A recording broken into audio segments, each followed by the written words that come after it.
జలములలో బడి దాటునప్పుడు బలమై ఉండెదను, నీ తోడై ఉండెదను. నదులలో వెళ్ళునప్పుడు నీపై పారావు,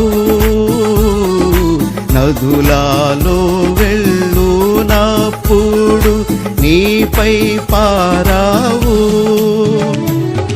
అగ్ని మధ్యను నడచినను, అగ్ని మధ్యను నడచినను, జ్వాలలు నిన్ను కాల్చగలేవు, జ్వాలలు నిన్ను కాల్చగలేవు.